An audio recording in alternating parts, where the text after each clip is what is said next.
Welcome back, Listing Queens. I am here with another amazing human being, Denise Schroder, who is a top realtor and author of a new book called Out of the Box. Hi, Denise. Hi, I'm excited to be here with you today.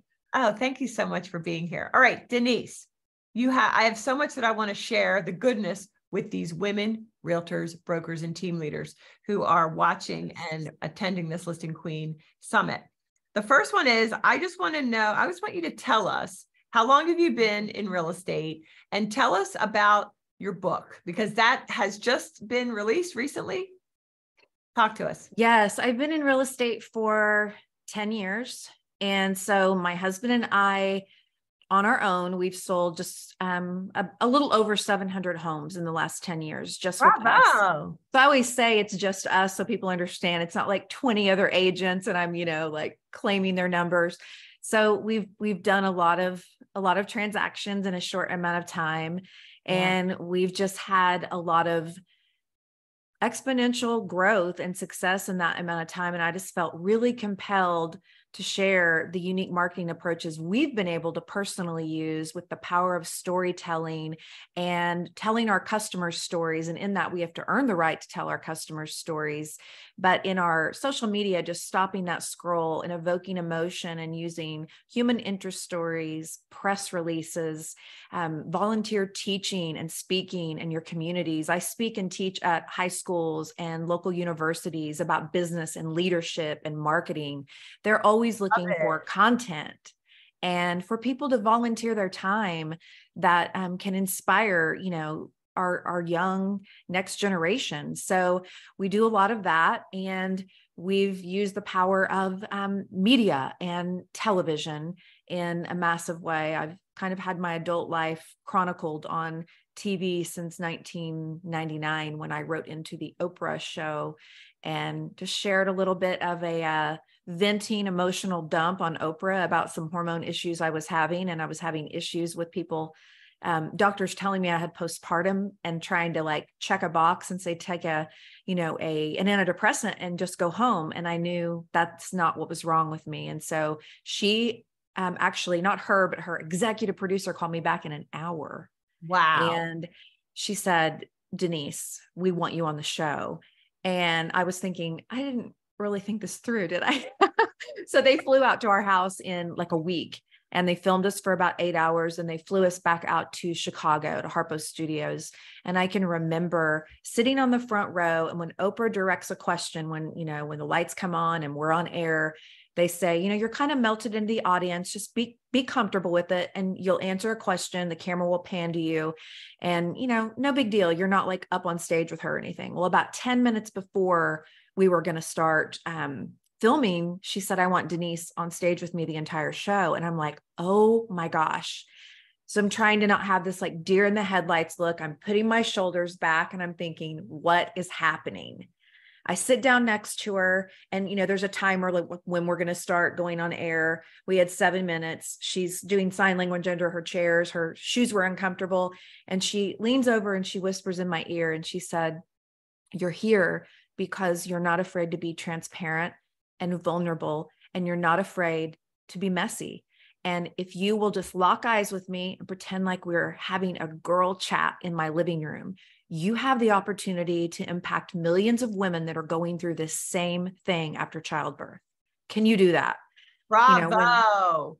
When Oprah asks you if you can do something, you enthusiastically say yes, even if inside you're crying, And so that was my first public speaking gig. And it was really my first experience where I realized the power of being vulnerable and sharing our stories. That's where the connection happens. Yes. And so that is kind of where, I had a photography business and a videography business. And so I think of everything like my family says I really just try to document our lives, and it drives them crazy, but they'll appreciate it later because I capture all the stories, all the memories, and I just kind of bring that into our business. Yeah, it comes natural to you. I think that's amazing. And so out of the box, kind of the tagline is, when people told me I couldn't do it.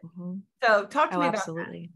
Talk to me about So that. probably 23 years ago, I'd been married for about 10 years. I had two younger kids, and years prior, I'd worked in property management. A lot of realtors start out in property management, with the apartments. They get kind of a little taste of, real estate. And I had a manager come to me and he said, Denise, we don't want to lose you, but I truly think the natural progression for you would be to get your real estate license. And, he planted a seed in me. And, so when my kids were in school, I went back to my family, my friends, and I said, I want to get my real estate license. Like, I know this is what I'm supposed to do. I'd been taking care of everyone else and staying at home. And, I was ready, with the kids getting in school, but it was time for me to get some of my identity back. Yes. And I was met with, well, you could never make it. That industry is way too saturated. And why would you want to line your garage walls with superficial, signs with your face on it with no yard to stake? Like, insane. So Who said that? yeah, everyone around me. Wow. Like your neighbors, friends, Everybody was like, what?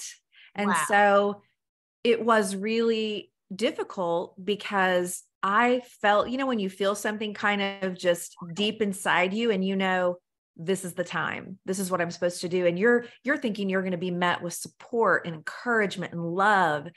It doesn't always happen. And you expect that, people to give business and support, from your friends and family. And oftentimes you have to prove yourselves to them more than anybody. So, the dream didn't die, but I suppressed it. And I began to realize I was in a relationship that every thought, idea, decision was based on creating peace to make other people happy. And I had lost myself completely. And I was in a lot of toxicity. It was very dysfunctional. And I can remember thinking, I don't want to subscribe to this anymore. Right. I don't want to do this anymore. And at the same time, I was deciding, I really need to get out of this relationship. It's really not healthy. I saw an ad in the Oklahoma City area to donate my eggs. And I share this in the book for the first time. I have lifelong best friends that were reading the book and they're like, oh my gosh, you never told us how desperate you were. Well, for $1,500, I was offered a fee to donate my eggs. So I gave myself hormonal injections every day for like about 10 weeks. I was bruised, swollen. I was a hormonal mess. And I was doing it alone. I had no one to tell. It was a secret. And so I was doing that thinking it would be a little bit of a nest egg for me, just to be able to move forward. And unfortunately, I was in a place where I just felt like I needed to get out of my marriage. And as much as I hated that and had fought that's where I was. And at the same time I was going through that, I ended up going through a $50,000 custody battle, which was a 3-year period of just acrimony, darkness, depression. My mom I just turned 50 and my mom was 49 when she was misdiagnosed with a hernia. And she went in when she kind of wasn't getting better. And we thought, is this a hernia? And they did a surgery and they found a tumor in her colon, but they said it's all encapsulated. No worries. You don't even have to do preventative chemo. So we're like, thank God. Well, for the next 14 days, she lost about 11 pounds and she was 90 pounds anyway. And I can remember the pastor's wife, he came to the door and he said to my dad, he said, they're killing her here. She's dying. We've got to get her out tonight. So we meta-flighted her to Oklahoma City, a much bigger hospital. And I can remember waiting on the surgeon to come out and just like waiting for the fate of my mother. And I remember the OR doors like swinging open and I was just ice cold. I could feel like every organ in my body shaking, waiting on this man to say if he could save my mom. And he said, they mutilated her. They left perforations all throughout her colon and there's cancer everywhere. And so shortly after she turned 50, she died. And I just turned 50. So, it's been a little bit of a triggering year, but I didn't know even what situation to grieve. I've got my marriage, my family, my mother, all this anger about this, the surgeon was in a hurry to get to a college football game is why the surgery was initially shoddy. So that was really hard to swallow too. So needless to say, I needed therapy. So I went through 2 years of intense therapy and I decided I don't want to let the unhealed broken parts of me hurt other people. And first and foremost, my children. Yeah. But I've got to get strong again. And so I got to be, a lot of things happened in between, but fast forward to like happier times. I'm working in an office in another little suburb of Oklahoma City, and in walks my FedEx guy. And he was the cutest, the sexiest legs, the brightest blue eyes, and the biggest smile you've ever seen. Yeah. And have you ever met someone that you can like feel they're like salt of the earth? Like you just know this is good people. This is good stock right here. So we saw each other every day for 5 years before our first date. And once we had our first date, it was electric. Yeah. I was the how to lose a guy in 10 days girl. I was the Kate Hudson, bringing the houseplant, bringing our picture over together after one day. I'm like, let's get married, That's hilarious. And so we got married. We blended 5 teenagers, and everyone thought we were crazy. And we honestly probably were. 4 of them were girls. So tons of estrogen. Yeah. So we quit our jobs on the same day to become self-employed, which was also crazy within that first year. Why not throw in more crazy? I know. I mean, let's just do it all at once. Let's do it fun. Yeah. And so we didn't do real estate at first. We did some other things. We had quit our jobs to do financial services, which is something Troy had wanted to do. I hate numbers. I hate talking to people about death and life insurance. And we found out shortly after that this childhood friend that told us how amazing this company was and how wildly successful he'd be, he was going bankrupt. Everything he had told us was a lie. So we did some other things without telling our family. We did some sales and different things. We didn't go get a job, but we didn't tell our family because I was not going to open myself up to letting people that didn't have a dream again steal mine and tell me, just give it up, go back to work for the man. I wasn't doing it. So he came home one day and he said, do you want to get our real estate licenses together? And it was like angels were singing.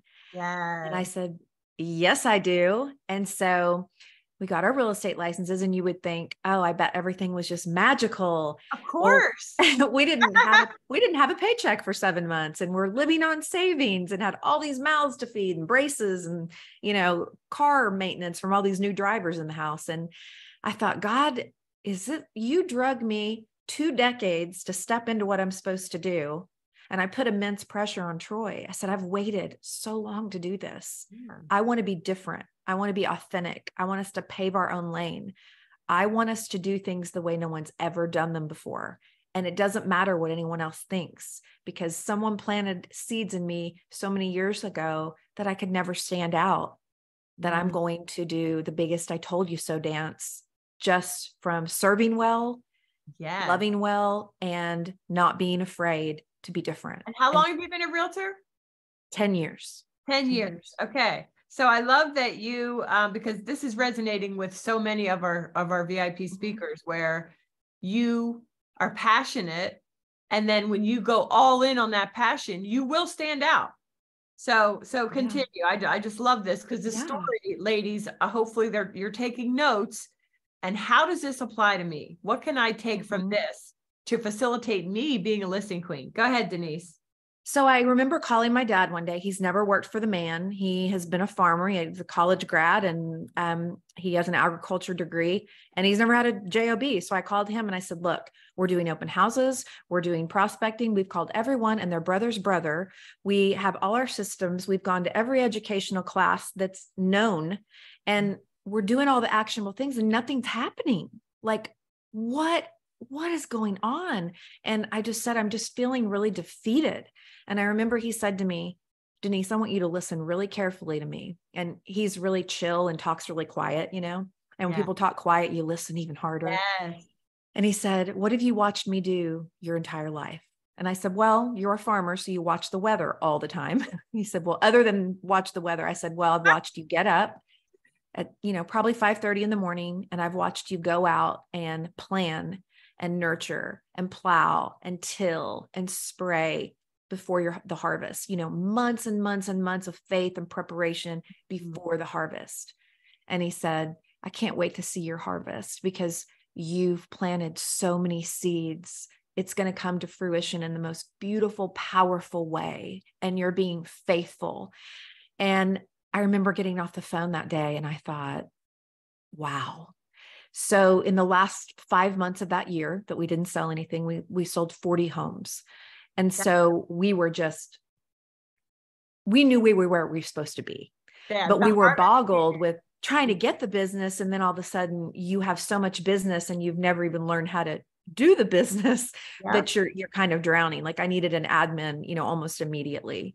I love And that. for me, I feel like, God has used failures and denials and mistakes in my life to be my biggest educator, not a grave digger. So I realized that if I would have gotten my real estate license 20 years ago, when I had no support around me, I probably would have failed Right. You would because, have given up. right, because it's a powerful, pivotal thing for us all to create a tribe, Yeah. coaches, mentors around us. Yeah. We wouldn't be where we were if we did not have those people implemented in my life. I used to feel like all these people got plucked out of my life when I was going through divorce. And now I realize they weren't plucked. God put and transplanted new people in my life for the season that I needed it. And for the season that we've been in the last 10 years has been giving permission to people that are more successful, smarter than me, to pour into my life and hold us accountable. They have their pom-poms in their pocket, to celebrate small victories, but they are holding our feet to the fire. Yeah, I love that. So I got so many things from that story. Farming is doing the work in faith Yes. before the harvest comes. And it's not always fast. It's not always easy. No. And then the other thing is that you in sowing the seeds, in preparing for the harvest. I mean, think about that. 7 months with nothing shown for your efforts. And you know that it's going to happen because of the seeds you're planting and because of those people that you are around. And I like how you understand that. Maybe you didn't say this, but this is what I'm getting from your story, so I'm going to share it, that you saw failure as a stepping stone. What was next? Because in the moment, failure is not a CEO view. The CEO agent view, right, is long-term. And then look at that. In the last 5 months, you did 40 deals. The harvest came in.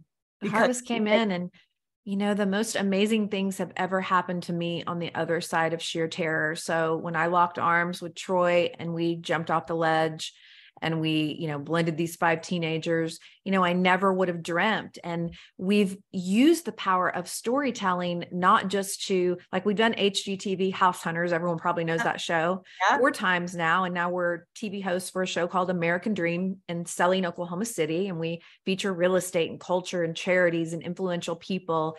And that's been incredible. It's all ways that we have a local recognition and that we are in the media as the resource and the experts. We did Steve Harvey for being blended family experts. And then I went on for the dangers of teen technology, and I did Food How Network. did you get the connection with Steve Harvey? Talk to me about that, because you create Oprah is connected to Steve Harvey. And somehow when a lot of these shows have really good guests that, speak poignantly, apparently you get dropped in some database or something. And I got an email about, blended families. And so of course we had to talk to the casting director. You're always vetted. I can call HGTV producers and directors and say, hey, I've got a house, but we still go through casting process. Do you float through a little easier because they know you and your work, but you still go through these things. But we've been able to use, I did Food Network, Worst Cooks of America. I was on there for season 20.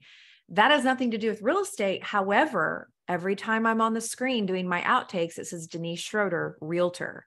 Every time I'm in the media, it's local realtors on Steve Harvey, local realtors on Rachel Ray. So it always goes back to local real estate agents are being featured here. I love that. And I want people to know, I want them to really notice that your proactivity at one of the worst times of your life, that heartfelt letter to Oprah.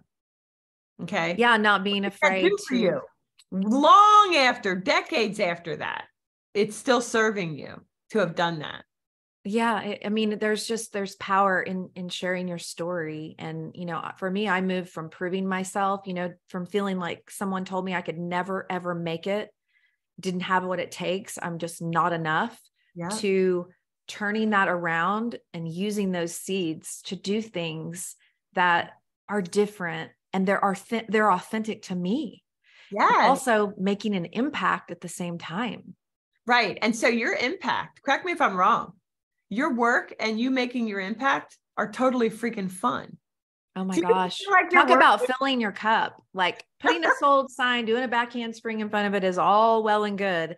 But how gratifying is it? Like we got our certified divorce real estate expert certification, and I became a family law mediator because I have such a deep empathy for people that have gone through divorce. That I Yes. thought, you know what, I'm not an ambulance chaser. I'm not looking in the paper, seeing who got divorced so I can chase after them to see if they need to sell their home. But I've connected with attorneys and judges and get referrals of cases and can really help people get through it as unscathed as possible, because the legal process and the real estate process go at very different, Yes. speeds, and they intersect. And you've got to have someone that understands both to help you get through and protect your money. Because oftentimes the house is a reflection of their situation, and that's not pretty. That's So right. you're kind That's of right. thrown into a mess, from day one, and then you're a buffer, you know. I love it. So It all distracts. everything you do, like, okay, I've been divorced. This is you talking. I've been divorced. What can I do to help those going through the hell? Because divorce is hell. I'm divorced. I'm married now for 24 years. It's like surgery without anesthesia is what I tell people. Yeah. Yeah. So now you can be that. Talk to me about where you're going next. Like now you and your husband have this hugely successful business. Is it still just you and he and an admin and a TC? Yes. Okay. So what are your Yes. plans? Like, what is next for you? My son's in law school, and I think he's hopefully going to do real estate law. So I'm going to be recruiting him hardcore to come to work with us and maybe do a little bit of commercial. Mhm. And right now I have been speaking and teaching and coaching and really, really enjoying that. Obviously, I'm still in my business, and our focus has always been listings. You get buyers from listings. And so I'm very much in my business, but I do a lot of teaching and speaking and coaching. And that is it. Like I said, it just fills our cup in a way that is indescribable. And it kind of helps because it's easy to get burnt out in our business. We're working so much. And now with the market being so crazy and just wild, there's a lot of emotions, even more than ever. And it's harder to keep deals together. It's hard to get people to even, write a contract up, and with the interest rates and the inflation and the economy and just all of it. And Yes. so it's kind of an outlet for me to be able to share and try to inspire and encourage other women, other realtors. And my book is applicable to any small business. That's why, I love that, I had a lady that owns a gun store. She just read it and she's like, it's applicable to even me. And so It's so true, because entrepreneurs, it's the same. we've all got to be on social media. That's right. We just happen to be real Should be. estate. Okay. So I could go talk to you for hours. Unfortunately, our time is up. But I do want to ask you one final question in this interview. When you talk specifically about being a listing queen, Mm-hmm. what would you say to someone who, I'm going to give you a profile of an agent who's making over $250,000 a year. She's a control freak and she's burnt out. Okay. Just what would you suggest to her? I think you've already shared greatness, like, as far as finding out who you are, going all in on your passion. But talk to me about, or talk to that person about one thing that she could do to really become her market's newest listing queen. I mean, really, you need to delegate the things that drain you. Mm-hmm. Find if you're burnt out, you really need to take an autopsy of what you're doing and what energizes you and what drains you, and really look at that. And if you are wanting to be a listing queen, a lot of people that have been in the business a long time, they stop doing open houses, they stop doing lead gen, they really stop nurturing because they have this false mentality that everything's just going to always keep coming and growing, even if you're not watering it. And sometimes, agents can take that for granted, that we've always our phones just always rang. And so we still do open houses. We still circle prospect around them. We still door knock about 40 doors around the open house. We will have, like in the summer, we'll have a snow cone stand, or we'll do hot dogs and chips outside, and we'll have tons and tons of balloons, massive amounts of sun. We are a spectacle. We also roll out red carpet.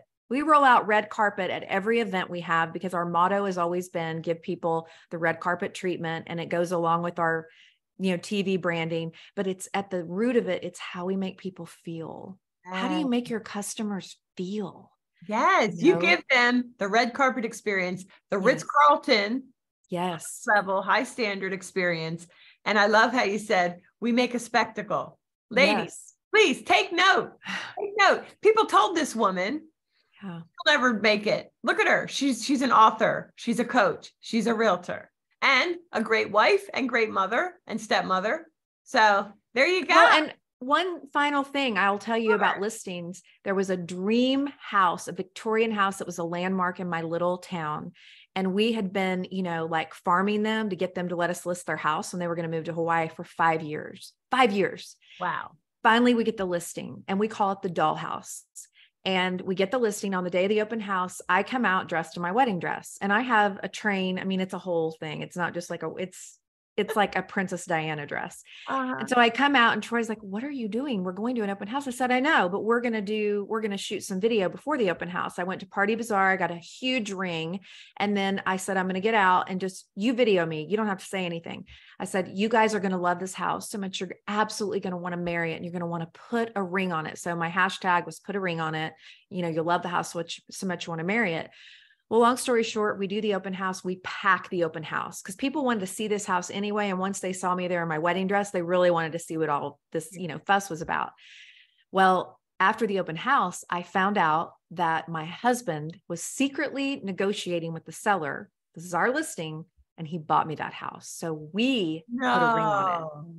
And then HGTV called me about a week later and said, hey, we saw one of your listings. It's really unique. It doesn't even look like it belongs in Oklahoma. Would your buyer want to do a show? And I said, well, we're the buyers again, because we've moved 4 times in 5 years and HGTV just goes with us. Whole other story. So it was crazy. But doing things like that, don't be afraid to be different. Don't be afraid to get excited and have fun in your business, because when it's time to take care of business, you can bet your bottom dollar I'm a keen negotiator and I've got a game face.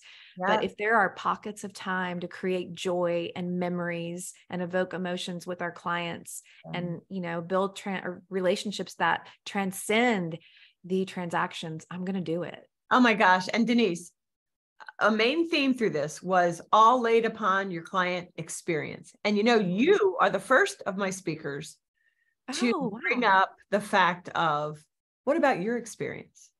Right? So you need to create an experience as a CEO that you can enjoy as you are, offering this high standard spectacle, red carpet experience. Denise, thank you so much. Where can people find you?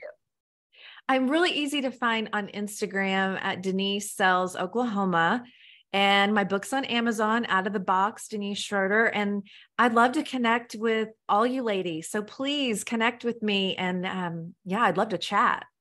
Awesome. Well, thank you so much, Denise. And we'll be in touch about more opportunities, because it's been a pleasure. Thank you. Thank you.